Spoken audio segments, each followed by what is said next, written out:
우리가 기독교를 소망의 종교라 이렇게 말하고 있습니다.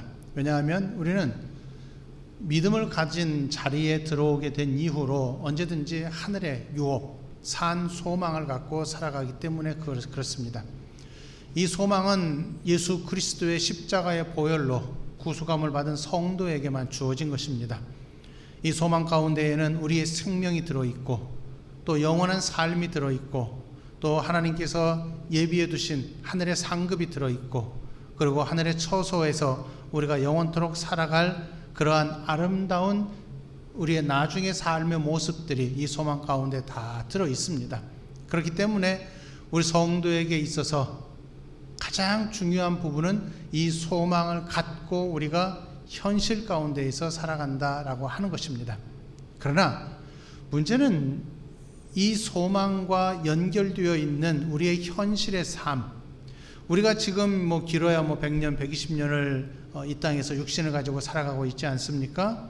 예전에는 60년도 살았지만은 요새는 이제 의술이 발달하여서 80년, 90년, 심지어는 100년까지도 우리는 충분히 살 수 있는 시대가 되었다. 또 요즘에는 150살까지 살 수도 있다라고 뉴스에서도 나오고 있기도 합니다. 그러나 우리 성도에게 있어서 몇 년을 살든지 그건 중요하지 않습니다. 중요한 것은 우리가 육신을 가지고 사는 삶은 한정이 되어 있다는 것이고 우리 주님께서 다시 오실 때까지 우리는 그 짧은 기간 동안에 육신을 가지고 살아가면서 어떻게 사느냐, 이것이 우리에게는 훨씬 더 중요한 숙제라는 것을 기억을 해야 할 것입니다. 그렇기 때문에 하나님께서 예수를 믿은 이후로, 즉 우리가 하나님의 은혜로 구원을 받은 이 자리에 들어와서 이제는 우리가 소망을 갖고 살아가고 있습니다. 그런데 이 소망과 현실의 삶을 연결해 놓고 볼 때에 현실의 삶이 참으로 녹록지 않기 때문에 이 소망이 우리의 현실의 삶에 영향을 미칠 때가 사실은 많이 적다라고 하는 것입니다. 지난주에도 계속 말씀을 드린 바 있지만은 하나님께서 주신 이 소망의 삶과 이 현실의 삶에는 굉장히 큰 갭이 있고 차이가 있어서 우리가 이것을 메꾸어 가기가 참으로 어렵습니다. 그러다 보니까 기독교는 미래의 종교이기 때문에 이 소망 가운데 있고 현실을 포기하는 삶을 살아야 된다라고 주장하는 사람들도 있고, 또 어떤 사람들은 그래도 우리는 현실에 맞추어서 살아가야 되기 때문에 이 기독교라고 하는 소망의 종교라 할지라도 이 소망의 종교를 넘어서서 현실의 삶에서 그게 영향을 미치지 못한다면은 이것은, 이 소망은 우리에게 별로 중요한 것이 아니다. 현실의 삶에서 무언가 우리에게 주어져야 그것이 훨씬 더 중요한 신앙이다 라고 주장하는 사람들도 있습니다. 그러니까 양극단으로 갈라지는 사람들이 분명히 있다는 것이지요. 그런데 성경은 그렇게 말하고 있지 않기 때문에 우리가 그것을 이해하기가 참으로 쉽지는 않습니다. 참으로 성경이 말하고 있는 것과 우리의 현실의 삶에 어떻게 연결을 시켜야 이것을 우리가 이해하고 그것을 통하여서 우리의 신앙이 바른 것이고 그 신앙을 가지고서 우리의 현실의 삶을 만들어 갈 것이냐, 이것이 우리에게 주어져 있는 현실의 숙제라 하는 것입니다. 그러면 왜 이런 차이점이 생기고 우리가 이런 차이점들로 인하여서 고뇌하고 현실에서 하나님이 주신 소망이 영향을 미치지 못하고 있고 우리의 삶을 그렇게 만들어가고 있지 못할까요? 그것은 바로 우리가 갖고 있는 소망이 하나님이 주신 소망과는 다르기 때문에 그렇습니다. 우리가 보통 일반적으로 가지고 있는 소망은요, 현실에 안주하는 삶이기 때문에 그렇습니다. 현실에 안주한다는 것은 항상 우리의 건강에 대한 염려를 늘 하고 있지요. 하지 말란 말이 아닙니다. 우리가 매년마다 기도의 제목을 우리가 받을 때, 그리고 우리가 매년마다 우리 삶에서 스스로 내년에는 이렇게 되었으면 좋겠다라고 하나님 앞에 기도할 때 가장 첫 번째로 나오는 것이 항상 가족의 건강입니다. 이러한 기도의 제목들이 중요하지 않다, 그거 없어야 된다가 아닙니다. 분명히 그것은 우리가 기도할 제목이고 또 가정의 평안도 기도해야 할 것이고 또 자녀들의 앞날을 염려하여서 하나님께서 이들을 지켜주시고 인도해 주시기를 기도하는 것은 마땅하고 당연한 것입니다. 그런데 문제는 무엇이냐 하면은 거기에서 그치면 안 되는데 여기에서 그칠 때가 많다는 것입니다. 왜냐? 우리의 육신의 삶은 현실에 안주하고 싶어하는 이 욕심이 있기 때문에 그렇습니다. 현실에 안주하고 싶다는 것은요, 내가 어떤 갈등 가운데 들어가서 하나님이 주신 소망과 현실의 삶 사이에서 차이가 있을 때 나는 이러한 갈등을 겪고 싶지 않은 것입니다. 그러다 보니까 어느 한쪽만 택하는 거예요. 그래서 나는 보통 현실에 안주해서 여기에서 그냥 평안히 좀 살았으면 좋겠다라고 생각하는 경향이 참 많이 있고, 또 어떤 사람들은 아까도 말씀드렸지만은 이 신앙이 좋다라고 할 때에는 어떤 공상을 가지고서 잡히지 않는 그러한 소망, 그것을 붙들고 살아가고 현실을 아예 무시하고 사는 사람들도 생긴단 말입니다. 그러나 하나님이 우리에게 말씀하시고 가르쳐 주신 소망은 그렇지 않습니다. 분명히 산 소망이고 하늘의 유업이기는 하지만은 그것이 어디에서부터 이어지느냐 하면은 현실의 삶에서부터 이어지고 있다는 것을 성경은 분명히 우리에게 말하고 있습니다. 그래서 이 베드로전서를 우리가 지금 배워가고 있는데, 베드로전서 전체를 보게 되면은요, 베드로의 위로는요, 너희가 지금은 고난을 당하지만 나중에는 너희가 산 소망을 가지고 너희가 평안히 살 것이다, 조금만 견뎌라, 이렇게 말하고 있지 않아요. 베드로가 말하고 있는 이 권면은요, 전체적으로 너희의 현실의 삶은 이래야 된다라고 말하고 있는 것입니다. 이제 우리가 나중에 살펴보게 되겠지만은 2장 11절과 12절에 보면은요, 너희가 육체의 정욕을 제어하고 하나님 사람들 앞에서 선한 행실을 가져라, 이렇게 말합니다. 그리고 13절을 보게 되면은요, 인간의 모든 제도를 주를 위해서 순종하라, 이렇게 말하고 있고요. 18절에 보면 사환들아 범사에 두려워함으로 주인들에게 순종하라, 이렇게 말하고 있어요. 또 3장 1절에서는 아내들아 이와 같이 자기 남편에게 순종하라, 이렇게 말하고 있어요. 굉장히 현실적인 내용으로 가득 차 있는 것을 볼 수가 있습니다. 그렇다면 베드로가 하늘의 소망을 말하면서도 현실의 삶에서 성도의 삶은 이래야 된다, 그 삶의 모습은 이래야 된다라고 말할 때에 왜 이렇게 말하고 있느냐 하면은 하늘의 소망과 현실의 삶이 계속 연결되어 있기 때문에 그렇습니다. 간단하게 말씀을 드리면 지금 현실의 삶에서 우리는 하늘의 소망을 가진 자로 여기에서 살고 있어야 된다는 내용입니다. 그런데 우리가 갖고 있는 소망이라고 하는 것은 이 땅에서 주는 것을 주로 우리가 소망으로 가지고 있기 때문에 이랬으면 좋겠다, 저랬으면 좋겠다 하는 그러한 세상에서 받을 수 있는 것에만 집중을 하다 보니까 하늘의 소망에 집중을 하지 못하고, 그러다 보니까 세상 사람으로 우리가 신앙을 가지고 사는 거예요. 그러니까 신앙이 우리의 현실의 삶에 영향을 미치지 못하고 마치 세상 사람들과 똑같이 신앙이 없는 자와 같은 모습으로 우리가 지금 살고 있더라 하는 것입니다. 이것이 바로 베드로 전서에서 우리가 배워야 하는 신앙의 내용인 것입니다. 그러면 우리가 이러한 부분들을 어떻게 해결을 해 갈 수 있겠느냐 할 때에 우리는 두 가지를 생각을 해야 할 것입니다. 하나는 하나님의 사랑이고 또 하나는 하나님의 공의입니다. 하나님의 사랑이라고 하는 것은 하나님께서 베푸시는 은혜가 크다라고 하는 것이고, 언제나 하나님은 용서하시는 하나님이시고, 언제나 하나님은 긍휼과 자비를 베푸시는 하나님이시고, 인자하신 분이시고, 나를 감싸하신 않으시는 분이시고, 나에게 늘 힘을 주시는 분이시다라는 것이지요. 이게 하나님의 사랑입니다. 그러면 이와 똑같은 하나님의 성품인데 하나님의 공의는 어떻습니까? 하나님의 공의는 심판하시는 분이십니다. 하나님은 분명히 심판하시는 분이십니다. 우리가 잘못하면 그 잘못에 대한 심판을 하시는 분이시고, 우리가 잘하면 잘하는 것에 상을 주시는 분이십니다. 이것이 하나님의 공의입니다. 그러다 보니까 하나님의 사랑과 하나님의 공의 두 가지를 다 놓고 볼 때 우리가 집중하고 있는 부분이 어디입니까? 하나님의 사랑입니다. 그러다 보니까 하나님의 공의는 저 뒤로 가서 우리의 신앙하는 삶에서 이 신앙 생활이 항상 무엇으로 가득 차 있느냐 하면은 감정으로 가득 차 있어요.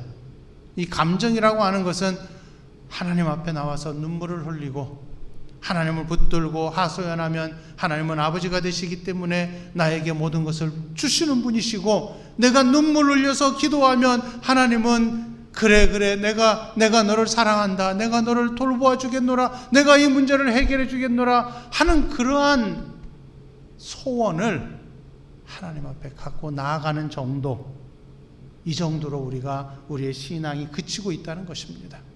그런데 오늘 본문에서 보면은 베드로는 그것만 말하고 있지 않습니다.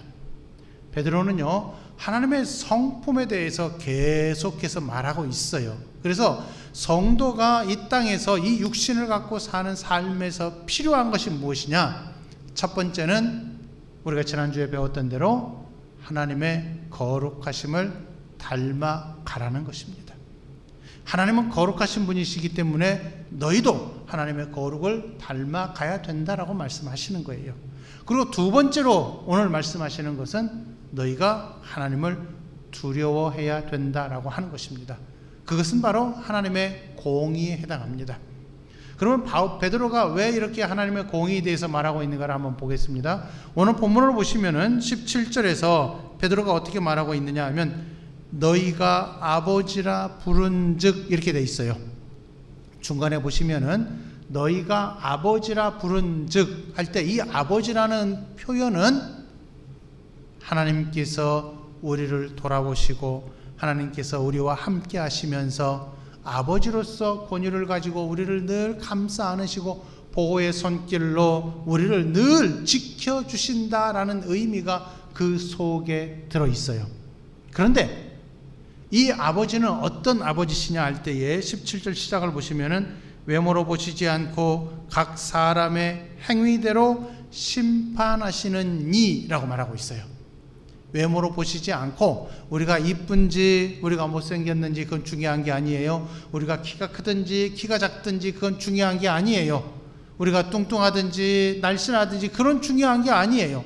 왜냐하면 하나님께서 우리에게 허락하신 이 외모는 우리가 이 땅에서 살아가기에 가장 적절하도록 만들어 주신 것입니다. 그래서 저는 사실 몸에 칼 대는 거 굉장히 싫어합니다. 몸에 칼 대는 게 뭐냐면은 성형하는 것을 말하지요. 주신 것에 대해 감사하고 주신 것에 대해 만족하지 못하는 게 몸에 칼 대는 거예요.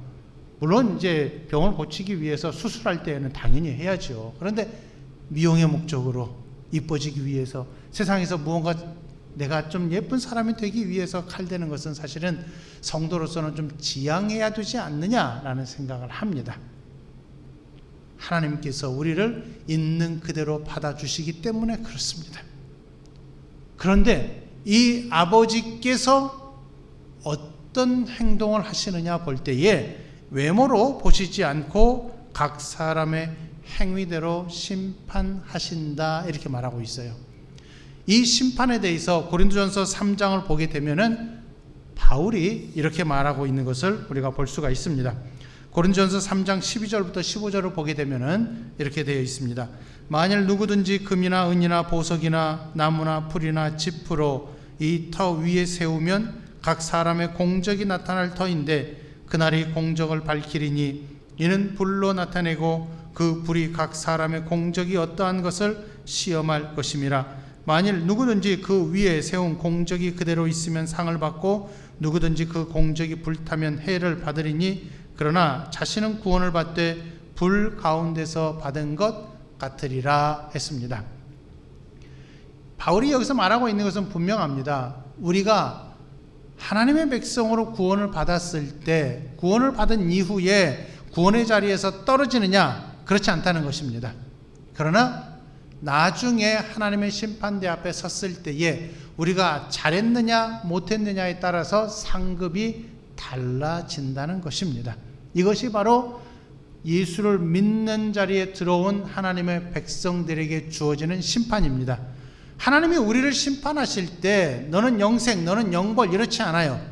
우리 모두는 이미 구원을 받았기 때문에 영생의 자리에 들어갑니다. 그러나 지금 현재 여기에서 내가 하나님의 백성으로 정확하게 하나님을 의지하고 하나님의 거룩을 닮아가는 백성으로 사느냐, 여기에 따라서 상급이 달라진다는 것입니다.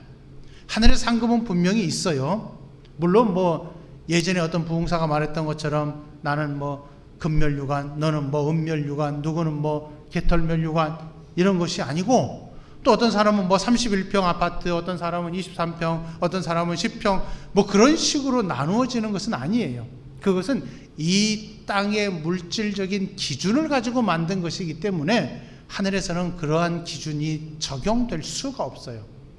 그것은 성경에서 말하고 있지 않기 때문에 우리가 그 상급의 내용이 어떠한 것인지는 알 수는 없지만, 분명히 하늘의 상급은 다 차등이 있다는 것을 우리가 여기에서 볼 수가 있습니다.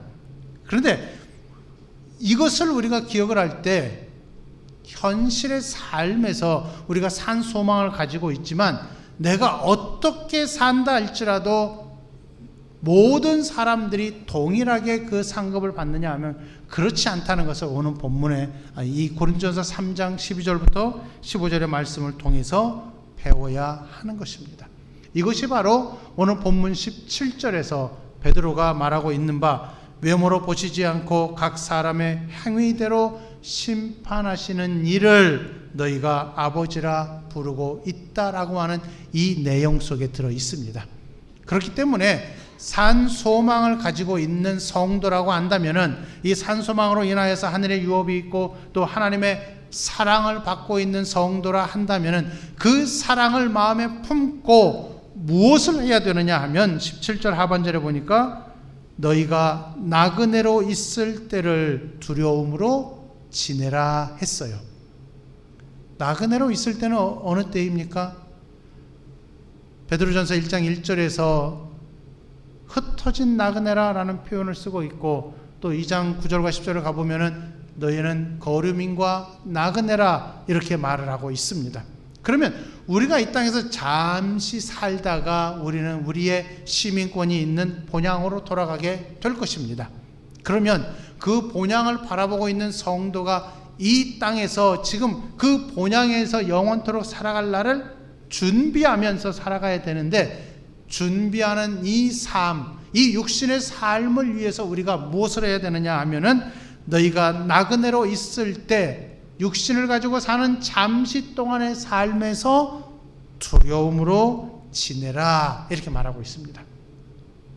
여기서 말하는 두려움이라고 하는 것은 보통 우리가 일반적으로 알고 있는 무서움이 아닙니다. 성경에서 이 하나님을 두려워하라라고 할 때에는 하나님을 경외하면서 지내라, 하나님을 높이면서 지내라, 하나님을 나의 주인으로 인정하는 대로 인정하면서 그분을 따르라, 이런 표현이 되는 것입니다. 이것이 바로 하나님의 공의를 인정하는 성도의 삶이 되는 것입니다. 하나님은 거룩하신 분이시기 때문에 내가 구원받은 자리에서 가장 먼저 가져야 될 것은 하나님의 거룩하심을 닮아가는 것이고, 그분이 나의 주인이시기 때문에 나는 그분을 경외하며, 나는 그분을 높이며, 나는 그분을 두려워하면서 이 땅에서 육신을 가지고 살아가야 한다, 이 말입니다. 그래서 18절부터 시작하여서 21절까지 해서 예수 그리스도께서 어떤 모습으로 아버지께 순종하셨는지, 이 땅에 육신을 입고 오셔서 인간이 되신 이후에 어떻게 하나님 아버지께 순종하셨는지를 베드로가 말하고 있었던 것입니다. 그래서 예수 그리스도를 나의 주, 나의 그리스도로 고백하는 성도, 그리고 베드로와 같이 주는 그리스도시요 살아계신 하나님의 아들이십니다라고 고백하는 성도라고 한다면은 언제나 이 두려움을 마음에 갖고 살아야 하는 것입니다. 그래서 하나님을 두려워한다는 것은 하나님의 공의와 연결이 되는 것이고, 하나님의 공의는 우리의 잘잘못에 따라서 심판의 내용이 분명히 달라지는 것이고, 또 상급이 달라지기 때문에 우리가 하늘의 상급을 기대하면서 살아간다라고 하면은 현실의 삶에서 그것을 미리 준비하고 가야 된다는 것입니다. 그렇기 때문에 성도의 삶은 미래의 삶과 현실의 삶이 완전히 동떨어진 삶이 아니라 현실의 삶에서부터 미래까지 계속 연결된 삶이라는 것을 여기서 알 수가 있습니다. 그러면 지금 여기가 어떤 자리이냐 할 때에 바로 천국의 삶이 되는 것입니다. 아직은 눈앞에는 이 육신이 보이잖아요. 그리고 우리 눈앞에는 육신으로 살아갈 때 어떤 조급함도 있고 어떤 안타까움도 있고 어려움도 있어서 견디기 힘들 때도 있잖아요. 그런데 우리가 이 마음을 그래서 만들어 가야 되고 이 마음 속에 계속 심어 두어야 될 것이 무엇이냐면 너는 하나님의 사랑을 받고 있다. 그리고 너는 하나님의 공의로우심도 알고 있다. 그렇기 때문에 하나님의 사랑으로 보호하심을 받을 뿐만 아니라 미래의 삶을 위해서 너는 현실에서 미래를 준비하며 살아야 된다 라고 하는 이 고백을 자꾸만 마음속에 되뇌어야 하는 것입니다. 그래야 이 현실의 삶이 미래와 연결이 되어서 내가 앞으로 나아갈 곳이 저기에 있구나 하면서 언제든지 준비하면서 살아갈 수가 있는 것이고 현실의 삶이 그래서 천국의 삶으로 바뀌게 되는 것입니다.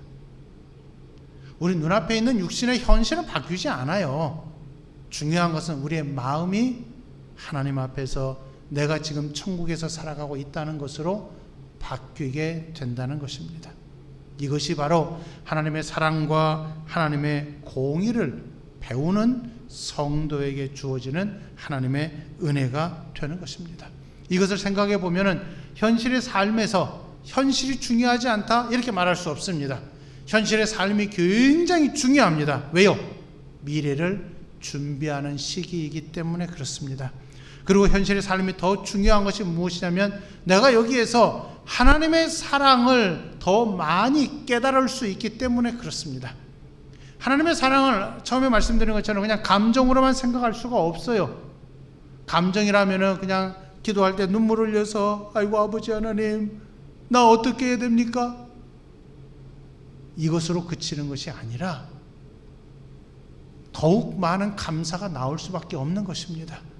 하나님께서 지금까지 나를 보호하신 그 은혜가 얼마나 크냐, 주어져 있는 현실의 삶에서 하나님이 얼마나 나에게 채워주시고 나에게 얼마나 많은 것으로 갚아주셨는가를 이미 믿음으로 고백을 할 수 있는 그런 귀한 자리에 이미 우리가 들어왔다는 거예요.